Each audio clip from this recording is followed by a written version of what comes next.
Bagi Anda penikmat karya seni, apakah Anda tertarik dengan lukisan ini? Karya seni yang satu ini sangatlah spesial dan berbeda dengan lukisan lainnya karena ini adalah potret diri yang dibuat oleh sebuah robot mirip manusia. Melansir dari Life Science, lukisan ini merupakan potret diri pertama di dunia yang dilukis oleh robot android bernama Aida dan diluncurkan di Design Museum di London.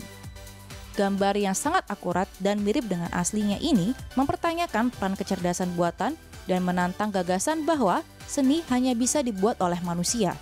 Ini benar-benar potret diri pertama di dunia tanpa diri sendiri, dan ia tidak memiliki kesadaran karena dia adalah mesin, kata Aidan Meller, pemilik galeri seni Oxford yang juga pencetus ide untuk membuat Aida. Aida sendiri dijuluki sebagai robot seniman yang didukung oleh kecerdasan buatan dan didesain khusus untuk bisa melukis, memahat, memberi isyarat, berkedip, dan berbicara. Meski begitu, mengutip dari situs resminya, karya Aida tetap bisa dikatakan sebagai seni meski bukan dibuat oleh manusia. Aida berhasil menciptakan karya yang diyakini sebagai potret diri pertama yang dibuat oleh sebuah mesin. 3 dari potret diri robot ini dipamerkan di Design Museum sejak 18 Mei hingga 29 Agustus mendatang dalam sebuah pameran berjudul Aida, Portrait of the Robot. Potret diri Aida merupakan kombinasi dari kecerdasan buatan yang terus diperbarui, pemrograman bawaan, dan robotika canggih. Mata Aida sebenarnya adalah kamera yang memungkinkan robot untuk melihat apa yang dilukis atau dipahat.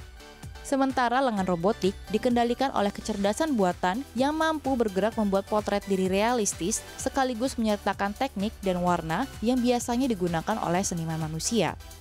Sebelumnya, Aida berhasil membuat beberapa karya seni yang terdiri dari lukisan abstrak berdasarkan model matematika yang rumit. Hebatnya, pameran pertamanya pada tahun 2019 lalu berhasil mengumpulkan uang lebih dari $1 juta atau sekitar 14 miliar rupiah.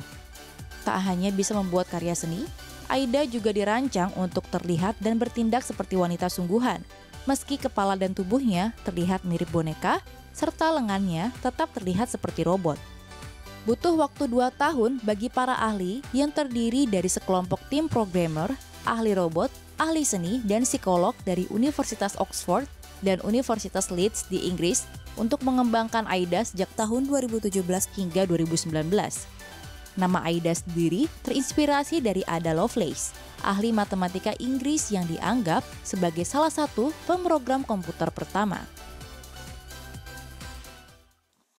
Cina akan mengawasimu.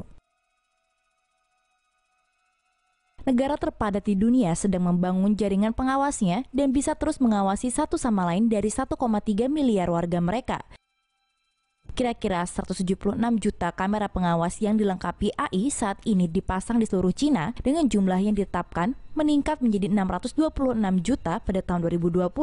Profil ID warga negara, foto media sosial, dan data pribadi lainnya diajukan ke database dan terhubung ke kamera keamanan nasional. Sistem surveillance lanjutan melanjutkan teknologi pengenalan wajah untuk segera mengidentifikasi nama, jenis kelamin, dan usia pejalan kaki, dan jenis dan warna kendaraan apapun. Teknologi yang sama digunakan untuk institusi komersial dan swasta untuk urusan keuangan tanpa kunci masuk dan bahkan untuk menggagalkan pencurian kertas toilet. Sistem ini juga dapat memindai wajah dan membandingkannya dengan database polisi yang memungkinkan pihak berwenang untuk menemukan dan menangkap penjahat secara keseluruhan. Jaringan tersebut mengklaim untuk meningkatkan keamanan dan mengurangi kejahatan, namun ironisnya malah dijuluki Skynet. Terminator siapa? Skynet itu akhirnya mencoba untuk memusnahkan umat manusia, tapi versi bahasa Cina mungkin akan lebih buruk lagi. Cina gunakan AI dan pengenal wajah di kelas. Cina perlu menjaga 1,3 miliar rakyatnya untuk dicek, terutama sekarang beberapa dari mereka telah menemukan dunia nyata di luar Great Firewall. Untuk mengambil kendali Cina ke abad 21, Beijing sekarang mendorong pengenalan wajah dan AI ke dalam kelas. Kekhawatiran Barat tentang hal-hal seperti privacy, sementara di Cina itu sama lazimnya dengan udara bersih. Menurut sebuah media pemerintah, sekolah menengah di Cina Timur sedang menguji pengenalan wajah untuk melihat seberapa terlibatnya alias bosannya siswa di kelas secara real time. Mereka mengklaim sistem ini dapat mengambil 7 suasana hati, termasuk bahagia, sedih, takut, marah, dengan memindai wajah siswa. Sebuah kamera di depan kelas juga dapat melacak 6 jenis perilaku seperti membaca, menulis, mengangkat tangan, berdiri, mendengarkan guru, mendengarkan, dan bersandar di meja. Nilai kredit sosial untuk semua orang, pengenalan wajah untuk melacak etnis minoritas, dan sekarang AI di ruang kelas. Ini waktu yang mulia untuk menjadi seorang Tionghoa. Ilmuwan mengembangkan kecerdasan buatan yang bisa mengidentifikasi seksualitas melalui foto.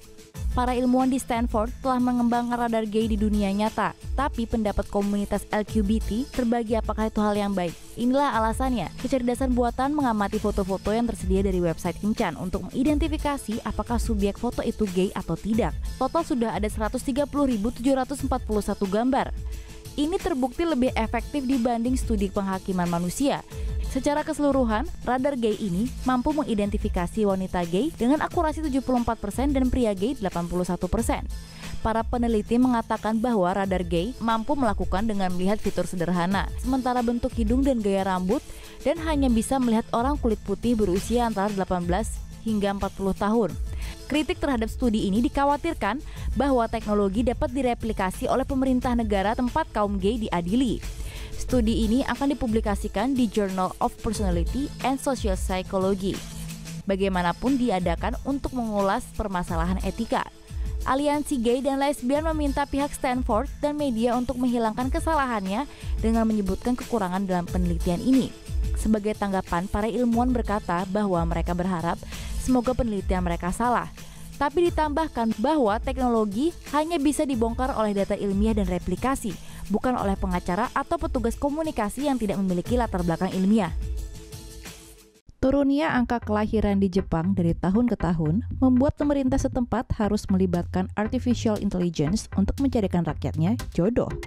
Mulai di tahun 2021, pemerintah Jepang akan mensubsidi pemerintah daerahnya yang sudah memulai proyek yang menggunakan AI untuk mencarikan pasangan bagi warganya. Sejauh ini, sekitar 47 prefektur di Jepang telah memiliki jasa perjodohan. Beberapa menggunakan teknologi AI, dilansir dari Nextchart. Hal ini dilakukan mengingat jumlah angka kelahiran bayi di Jepang turun di bawah angka 865.000 di tahun lalu. Angka ini merupakan rekor terendah.